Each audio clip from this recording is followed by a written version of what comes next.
कहते हैं कि शिक्षा और संस्कार दोनों ही व्यक्ति के लिए बहुत ज़रूरी हैं। अगर शिक्षा आपको आत्मनिर्भर बनाती है तो संस्कार आपको जीवन जीने की कला सिखाते हैं। आपको दुआएं अगर मिलती हैं किसी से तो आपके संस्कारों के द्वारा ही मिलती हैं। कैसे? आइए हम एक कहानी के माध्यम से जानते हैं कि एक बार एक बुजुर्ग शिक्षिका भीषण गर्मियों के दिनों में बस में सवार हुई।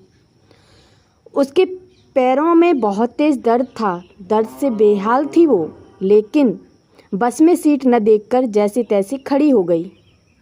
कुछ दूरी तय की ही थी कि एक उम्रदराज औरत ने बड़े सम्मानपूर्वक आवाज़ दी और उस शिक्षिका से कहा कि आ जाइए मैडम, आप यहाँ बैठ जाइए।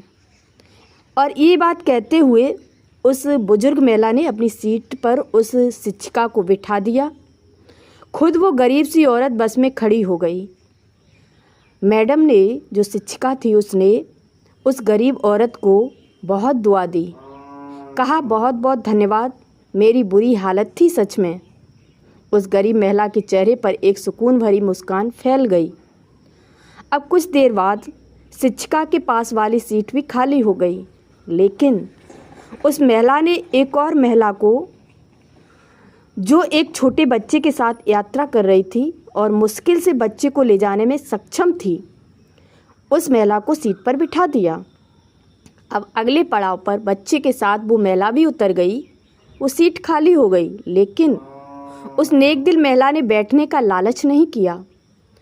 बस में चढ़े एक और कमज़ोर बूढ़े आदमी को उस सीट पर बिठा दिया, जो अभी अभी बस में चढ़ा ही था। सीट फिर से खाली हो गई। बस में अब गिनी चुनी सवारियां ही रह गई थीं। अब उस अध्यापिका ने महिला को अपने पास बिठाया और पूछा कि सीट कितनी बार खाली हुई है, लेकिन आप लोगों को ही बिठाते रहे, खुद नहीं बैठे, क्या बात है? इसका रीज़न क्या है? तो उस महिला ने कहा कि मैडम, मैं एक मज़दूर हूँ, मेरे पास इतने पैसे नहीं हैं कि मैं कुछ दान कर सकूँ। तो मैं क्या करती हूँ कि कहीं रास्ते से पत्थर उठाकर एक तरफ कर देती हूँ, कभी किसी ज़रूरतमंद को पानी पिला देती हूँ, तो कभी बस में किसी के लिए सीट छोड़ देती हूँ। फिर जब सामने वाला मुझे दुआएं देता है तो मुझे अपनी गरीबी भूल जाती है, दिन भर की थकान दूर हो जाती है। और तो और जब मैं दोपहर में रोटी खाने के लिए बैठती हूँ ना बाहर बेंच पर, तो ये पंछी चिड़ियाँ पास आके बैठ जाते हैं।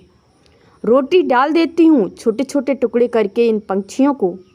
जब वे खुशी से चिल्लाते हैं तो उन भगवान के जीवों को देखकर मेरा पेट भर जाता है।